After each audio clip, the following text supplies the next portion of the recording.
What's the opposite of a housing market crash? In this video, I'm making 6 predictions for the future of real estate and personal finance. A little ambitious, you might say, but as someone who is dealing with the first-time home buying audience on a daily basis, I'm basing this not just on data, but also on the temperature in the room. I'm Craig Power with Power Realty Advisors, serving Greater Boston and the South Shore. Be sure to subscribe and follow. Now, this is a bit of a deep dive, identifying macro trends in real estate, but let me lay the groundwork a little bit and you may find it interesting. Many of us have experienced a phenomenon where you get recommended articles and videos about home prices dropping. Usually they sound a little heavy-handed.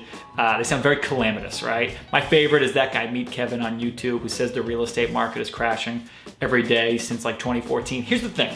Meet Kevin's doing pretty well for himself, even though he's clearly a fucking moron. With what we know today, now, about how the algorithms work, they often play on our negative bias. This is a part of human nature. It's something Meet Kevin figured out a long time ago. We have a negative bias. We attend to negative information a lot more than positive information. I believe a psychologist would say it's an evolutionary trait. This negative bias is hardwired into us. I'm getting to the predictions, but first you really need to understand the actual larger problem we're facing in housing. Here's the thing. There's not much housing market data that could support the idea of an impending calamitous crash. And in fact, if you consider the trajectory we're actually on, with strained supply and overwhelming demand, not to mention you consider that real estate is factually not unlimited, the problem we're facing in housing is not a crash, it's a stalemate. Today's conditions are the following. We just hit a 13-year low in existing home sales, first of all. That is sometimes cited as an indicator of a lagging market on the buy side. Really, it's due to tight supply. We have a combination of high prices, high mortgage rates, millions of homeowners unwilling to move, partially because they've locked in favorable rates, partially because where would they go? They have this feeling of economic uncertainty, but they also have low total housing costs. That means all the relevant and ongoing costs to maintain home ownership, so mortgage, bills, energy, insurance, upkeep, blah, blah, blah, blah, blah. And to be especially clear, distressed sales, right? That's what you hear about. Distressed sales are still low. Distressed sales, including foreclosures, make up about 2% of transactions today, which is very typical. These are not conditions for a crash in prices. They are conditions for more of a lockout type effect. And it gets worse. Chart on, please. Market share by financing type. FHA and VA loan purchases are way down by market share. FHA's way down. And look what's up. Cash purchases. This is something we talk about with the bidding wars today. In these real estate market conditions, when the seller can sometimes essentially choose their buyer, the people who are most desirable to sell to are those whose financing is less likely to fall through. The result of that is, with the limited housing inventory that actually hits the market, who is buying these real estate assets? Well, more often these days, it's people who already have more assets than the rest of the home buying audience. Or at a minimum, they are often people who come from families with more assets, right? This has been happening in the market for some time, but believe it or not, it's actually increasing. I don't think this is an opinion, this is a reality. Someone please tell me where the wave of inventory is coming from. Where is the situation where prices and rates are both somehow down? These are conditions for a type of stalemate, like I said, a type of lockout in housing. We see renter households are on the rise while home ownership is contracting. I'm 36, I'm the age of the average first-time buyer, but I've been the age of the average first-time buyer for like 3 years. In 2021, it was 33 years old. This is straight from the National Association of Realtors. We are in the worst era for affordability basically ever. There is an index that agrees with me, so you know I'll put it on. Chart on, the Housing Affordability Index. And I think this sets the stage for one thing that has really become a bit of an economic conspiracy theory. As I mentioned, renter households are on the rise, home ownership is contracting. Some people have heard this, some people have not. It is an economic theory called renter nation. When I talk about the economic theory of renter nation, it's self-explanatory. It's an idea that we're all going to rent our homes and not own. That's the short explanation. And it's more of a concept, right? Of course, it's not gonna happen just like that, where our entire country is 98% renters a decade from now. I want you to see it as more of a concept or as a scale. And what I am saying is the trajectory we're on, the housing market of 2023 and early 2024, is what an early renter nation looks like. It's people getting locked out of home ownership and a larger investor class that is buying and holding. Clearly, I hate renter nation as an idea. We all should. And I promise you, I'm not a conspiracy theorist. All right, my opinion on this is shaped entirely by today's actual home buying conditions. I do think this is a massive problem, massive, to have home ownership becoming somehow more inaccessible. It is a foremost example of wealth inequality. Now, my 6 predictions I'm going to list for you, we're finally arriving at this. My 6 predictions are all based on the idea that we are in the earliest stages of a long-term trend in the direction of renter nation. That's our status. The good news is there will be some natural resistance to this. Some of these predictions could be seen as positives. Some are clearly more on the negative side. And I can sum it all up here.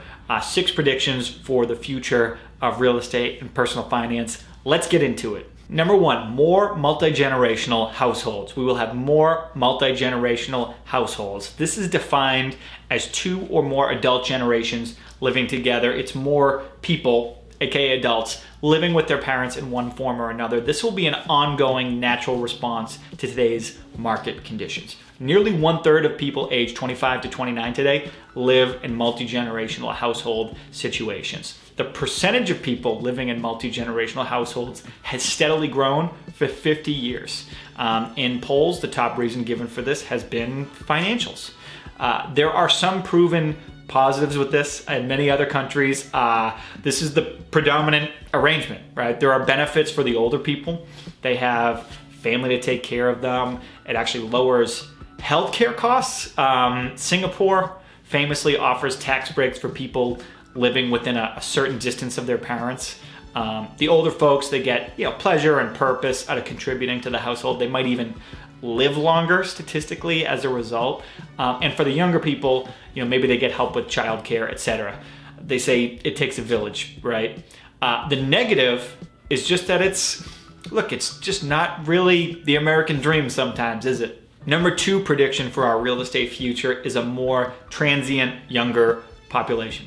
Young people are smart, they're plugged in. You already have kids in high school tuning into the belief that they're sort of unlikely to be able to afford a nice house without pulling off a minor miracle, right? When those people get to working age, they're gonna have some decisions to make. One thing that I love, we should all love about Gen Z, is they're very individualistic. They really wanna pursue their individual callings, and they're flexible, right? When you combine that flexibility with the high housing costs you find in our most desirable areas, you'll have more young people willing to move into secondary markets. It's part of the same financial equation, and it leads into my 3rd prediction for the future of real estate. Number 3 is growth in lifestyle real estate markets. What's a lifestyle real estate market, and am I inventing the term? Maybe, I'm not sure. Here's what I mean. Destinations where you can ski and snowboard, you can surf every day. Maybe you have a unique type of access to nature, the mountains, a national park. Maybe it's a type of tourist destination for a reason. My pal had his bachelor party in Asheville, North Carolina. If you're a 25-year-old foodie, a beer nut, and you're struggling to keep up in an expensive metro, that place would be paradise for you.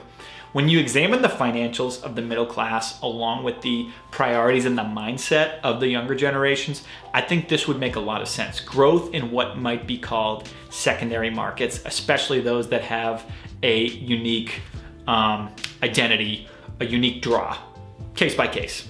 Number 4 prediction for our real estate future, really our financial future, is continued and increased economic dissatisfaction among younger generations. This is a theme, this is obviously a negative, and I think it gets glossed over. Studies have shown when people feel like they don't have upward mobility, it affects their general sense of happiness and contentment. I have this one video I like. It's a real estate video. It's an interview with the real estate agent, Glenda Baker, out of Atlanta. Awesome real estate agent, besides the point, but they're talking about the market last year, and she tells the interviewer, okay, so your daughter is 5 or 6 years old. Let's say she gets out of college in 15 years, she will not be able to buy a house. So what you should do is buy an investment property to gift her later. I'm not knocking what Glenda Baker says. It's probably sound advice. In these market conditions, she's seeing the exact trends I'm seeing and laying out here, but I pointed out to say, what a sad state of affairs, right? Imagine if your kid, when they're grown, may not be able to buy their own home unless it's something you can leave to them. If that's the practical situation, that's their best path to becoming a homeowner. I mean, come on, I don't like it. I'm sure you don't, and I'm sure they won't if things are in fact that dire. And that's actually another nice segue into prediction number 5. Prediction number 5, bear with me here, is that this difficulty in home ownership will affect other big landmark decisions people make around getting educated, getting married, and having kids. Give me some rope here, I'm getting to something. So it's very typical today that people focus on schooling and professional development before getting married, buying a house, etc. And the bigger point here is around financial stability. Okay, people especially want to be financially stable with all those ducks in a row before having kids. Let's go down another layer. They also want to be financially stable before having more kids, right? So you see this quoted elsewhere, the birth rate is trending downward. It was down 2% every year from 2014 to 2020. I believe it went down 22% total from 2007 to 2022. That's from the CDC. I am aware you don't follow my real estate page for birth rate statistics, okay? I am aware of that. All I'm saying is I believe that the birth rate is very much an economic indicator. I think the reason it's in a downward trend is we have an upward trend of people feeling financially unstable. That's the whole prediction. I'm not adding too much opinion. I know old Muskie says collapsing birth rate is the biggest danger our civilization faces. I don't agree. I like the satellite internet, but I don't agree. You know, the good news is in 36 years, our home buying demand will finally be going down because of a lower population. Number 6, and the most unique and maybe problematic prediction of them all, in all the charts, in all the forecasts, this is what doesn't get talked about. People never selling. Even just in the single family market. People buying opportunistically on one side and never selling on the other. It is what many savvy real estate investors are doing today as you watch this video. They are accumulating. Accumulating is sort of a nice word. Sometimes I would call it hoarding assets.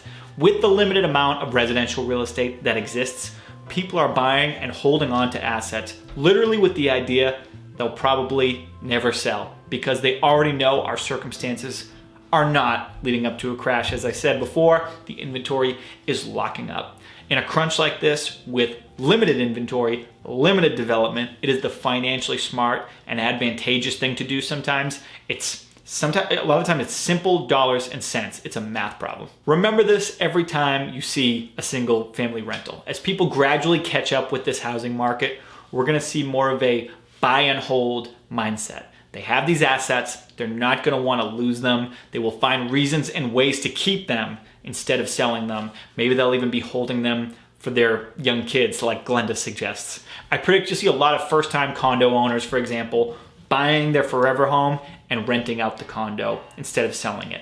That is another part of why this inventory problem isn't gonna go away.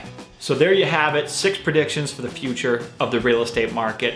More multi-generational households, number 1, more transient younger population, growth in smaller lifestyle markets, economic dissatisfaction among the younger generation, affected family formation dynamics, and an increase in the buy and hold strategy, the buy and hold mindset. A lot of this is just based on human nature, its incentives and ways of dealing with the market conditions. And the biggest point, again, is there are no symptoms of a crash. We really could be up against a very different problem, the opposite of a crash. The headline is that we are seemingly heading away from the American dream, the nuclear family, the single family home with the white picket fence, for better or worse. I personally hope some actual action is taken to make home ownership more attainable for millennials and Gen Z We'll see. Thanks for watching. If you are a prospective first-time homebuyer in Massachusetts, check out our free first-time homebuyer guide. I'll link it in the comments. It's a 15-minute video, a free crash course getting you familiar with the initial home buying concepts. You can save it and sort of absorb that information as you wish on your own time. And then if you're not in Massachusetts and you are looking for real estate help of any kind, whether selling or buying or investing or whatever, we have some agent partners we can link you up with depending on where you're at. I'll throw a link in the comments for this as well. Our agent referral services. We have relationships covering just about all of New England and then in many other real estate markets throughout the country. Lastly, I hope this video didn't bum you out. It may seem that I have a bias toward negative information myself. That's probably true, but like many of my videos, this is a thought experiment meant to entertain and inform. Put it that way. I'd love to get your thoughts. Please insult me in the comments, or better yet, contact me directly and insult me to my face. Have a great day.